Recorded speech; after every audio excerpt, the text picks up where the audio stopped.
আজ আমরা জানব এক নিঃশব্দ কিন্তু ভয়ঙ্কর যুদ্ধের গল্প, যে যুদ্ধ অস্ত্র দিয়ে নয়, চলে মুদ্রা দিয়ে। কিভাবে মার্কিন ডলার হয়ে উঠল বিশ্বের রাজা, কি এই পেট্রোডলার, আর কেন তা চীন, রাশিয়া, এমনকি ব্রিক্স জোট দেশগুলো চায় ডলারের পতন। তো চলুন দেখে নেওয়া যাক ডলারের উত্থান সম্পর্কে। দ্বিতীয় বিশ্বযুদ্ধের পর 1944 সালে ব্রেটন উডস চুক্তি হয়। এই চুক্তিতে ডলারকে বিশ্বের রিজার্ভ কারেন্সি হিসাবে গ্রহণ করা হয়, কারণ তখনকার মার্কিন অর্থনীতি ছিল সবচেয়ে শক্তিশালী। তখন ডলার সোনার সঙ্গে বাঁধা ছিল, মানে $35 1 আউন্স সোনা মিলত। বিশ্বজুড়ে লেনদেন, বাণিজ্য সবই ডলারে শুরু হতে থাকে। কিন্তু 1971 সালে প্রেসিডেন্ট নিক্সন সোনার স্ট্যান্ডার্ড বাতিল করেন। এরপর ডলার হয়ে ওঠে পুরোপুরি ফিয়াট, মানে কোনো প্রকৃত সম্পদের সঙ্গে বাধা নয়। তখন প্রশ্ন উঠেছিল, তাহলে মানুষ কেন ডলারে বিশ্বাস করবে?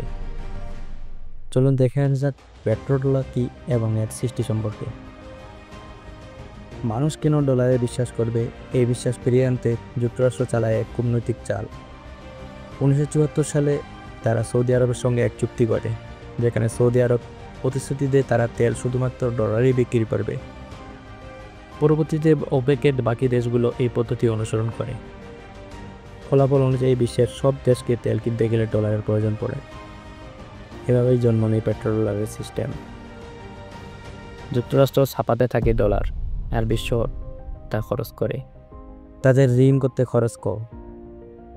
তারা যে কোনো দেশের বিরুদ্ধে অর্থনৈতিক নিষেধাজ্ঞা দিতে পারে।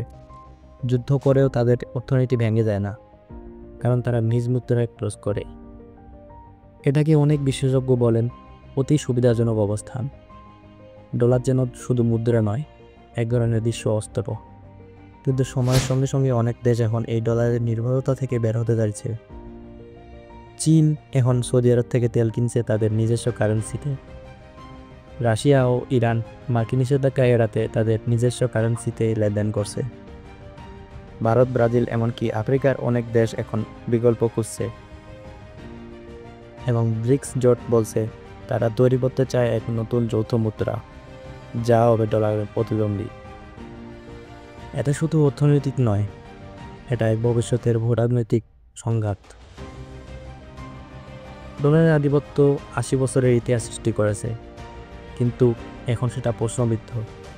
যদি বিশ্ব ডলার ছাড়ে, তাহলে কি হবে যুক্তরাষ্ট্রের অর্থনীতির? নতুন বিশ্ব মুদ্রা কি আসছে, নাকি ডলারেই থাকে অপ্রতিরোধ্য? এই প্রশ্নগুলোই ঠিক করবে আগামী বিশ্ব রাজনীতি, বাণিজ্য এবং শক্তির ভারসাম্য। আপনি কি ভাবছেন, ডলারের দিন কি গোনা শুরু হয়ে গেছে? কমেন্ট অবশ্যই জানাবেন। ভিডিওটিতে লাইক, শেয়ার এবং সাবস্ক্রাইব করতে ভুলবেন না।